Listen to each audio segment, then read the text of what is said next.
Hi friends! So this video is about how to bend safely and working on a long-term sustainable bend in your back.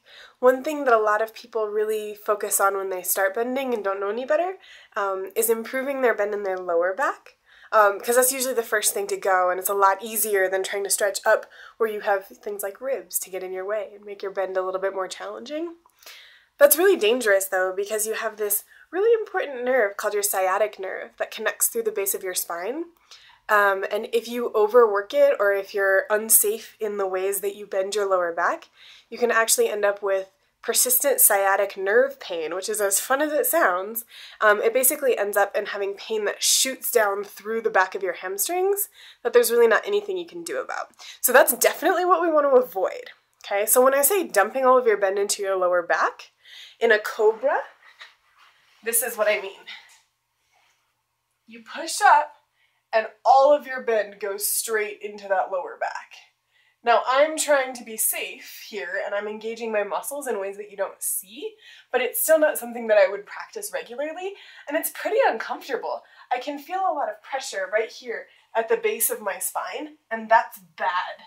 Moving slowly so I don't hurt myself coming out of that. So that's something you never want to do.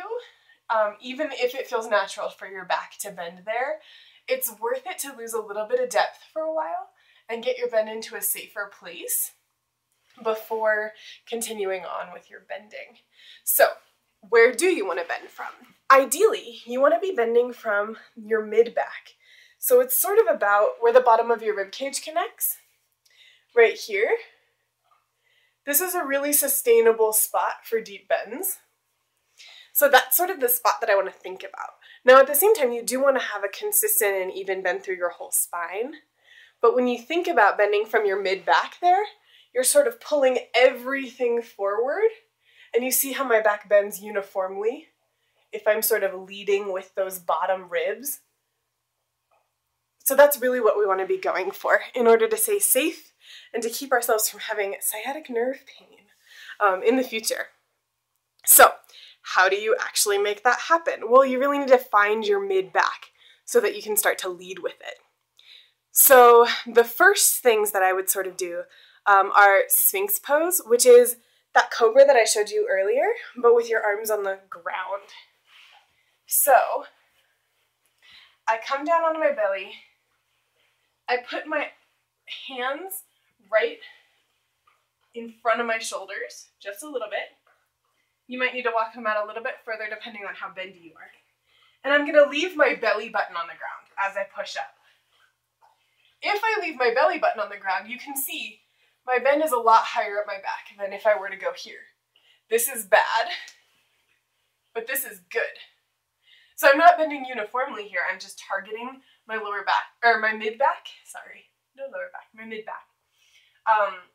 So that I can sort of get used to the position of where it is, get it more flexible, and help it help me in all of my other bends in the future. So this is really where you want to be bending. Another good pose for that is my lazy cow. So a lot of you know the cat-cow positions. Cat is when you're arched up like this. Cow is when you sink down to the ground like this with your belly. The lazy cow is when I rest my hands on my face and I spread my knees wide. So what this does is it gives me sort of an even plane between my hips and my shoulders, not quite, but a little bit closer, so that I can really sink myself down, and I'm tipping my lower back up so there's no chance for it to bend. So if I'm here, I can really press my neck up and relax into my hands. It's hard to talk here. And you can see this bend is a lot prettier than if I were up here and really jamming down on my lower back. So it's much safer to practice. And again, I'm thinking about pushing my bottom two ribs forward in this pose, really pushing them down and forward. The next thing that you can do is that when you're in your bridges, take your feet wide and press them straight. What this does is makes it easier than pushing straight with your legs together, but it also helps you get that lower back nice and protected. When your knees are bent, it's easier to cram down on your lower back. When they're straightened, they need to be strong So your lower core is engaging to push along with your legs. So it's gonna look something like this. I am wearing awesome star socks, but they're slippery, so I'm gonna use this couch to keep myself from slipping. You push up into your bend, you get nice and comfy, and then you push with wide feet. Wide feet. My hands are not close enough. And you can see my bend is moving high up my spine. If I don't push with wide feet, my bend ends up being a little bit lower sometimes. So here's me falling into my low back. You see I'm a pretty sharp angle at the bottom there. And here's me pushing to straighten. Yeah, so those are some really helpful things. The next thing that you can do, and I don't know if I have any equipment to show this with, is you can find a door frame or a bedpost or a staircase or something that you can hold on to behind you and start to practice sending those bottom two ribs forward and away. So you're going to grab behind you on whatever you're holding, and you're going to send your front ribs forward and away. So you'll notice, pretend I'm holding something behind my head. You'll notice that my shoulders are immediately over my hips. That's good. My lower back is nice and long. That's also good.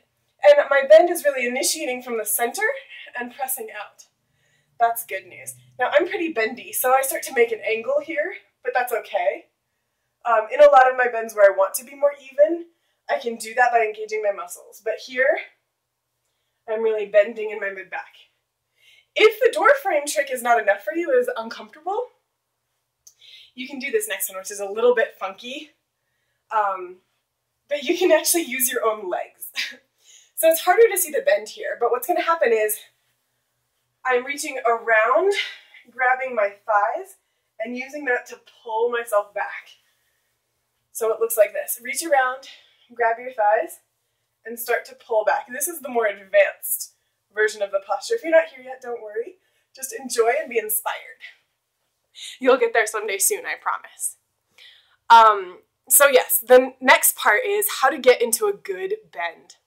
So that thing that we've been talking about pushing your lower ribs forward, sometimes you almost need to remind yourself of that before you start bending, immediately before, so that you can get in the habit of opening up from your belly. So what I mean by that is, if I was going to lower from standing into a bridge, I'm going to start not from this and going back, because you can see that makes me cram into my low back. I'm going to first be really conscious about it, bend my ribs forward, and then start to do my bend. Now I'm not going to talk through this because it takes ab muscles, but I'm going to push my ribs forward first, and then begin my bend.